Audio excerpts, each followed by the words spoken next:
lawn, more prairie. I'm on the side of Route 83 down there, and there's Echinacea pallida growing down there. Let's go look.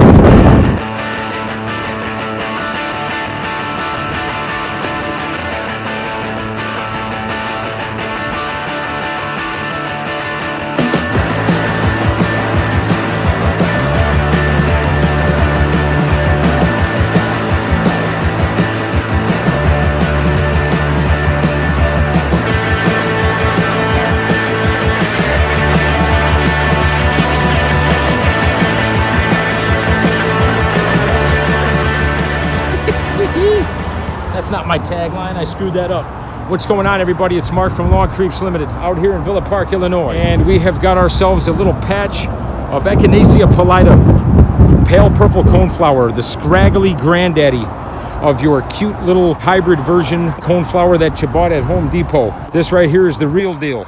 All right, this is a prairie mainstay. It's a beautiful bastard.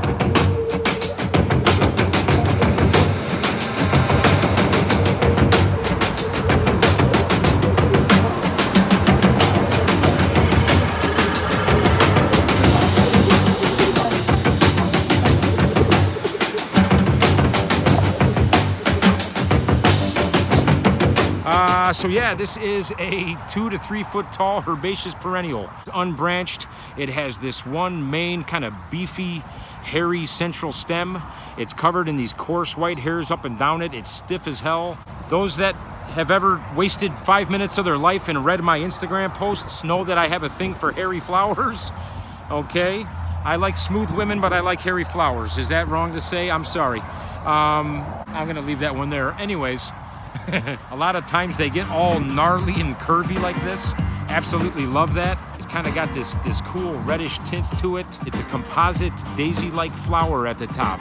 Composite meaning that it's got all of these disc flowers right here. These are all actual individual disc flowers, and all of these beautiful droopy petals are actually called ray flowers. So it is considered a composite flower. Super droopy, gets all scraggled up.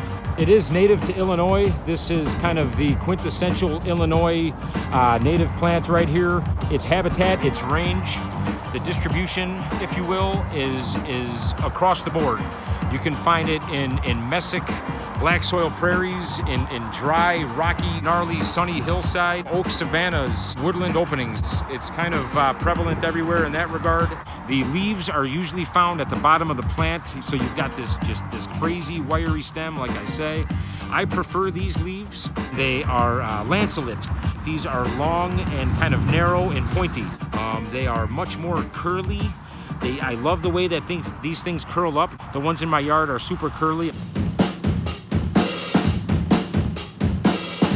These are covered in coarse white hairs as well on the top and the bottom of the leaf. They have smooth margins.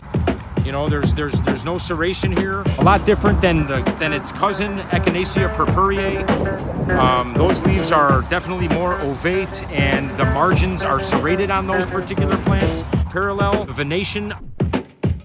You do get some pinnate veins in there.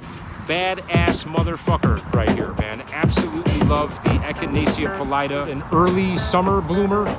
It precedes its cousin Echinacea purpureae by 2-3 weeks. This will stay in bloom for about 3 weeks.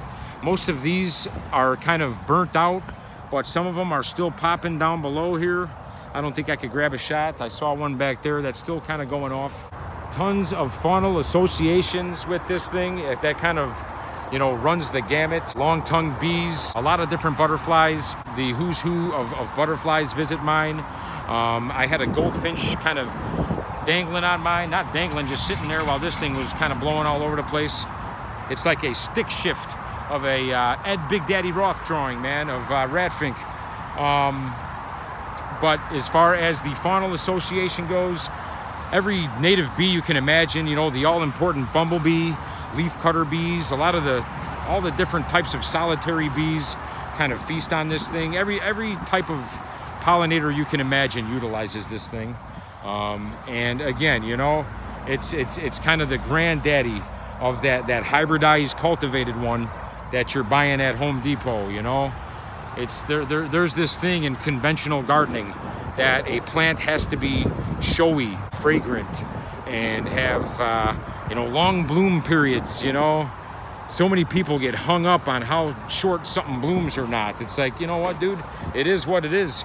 Plant a whole bunch of different stuff in your yard and you'll have blooms from spring until fall. You know, that's kind of the fun of gardening.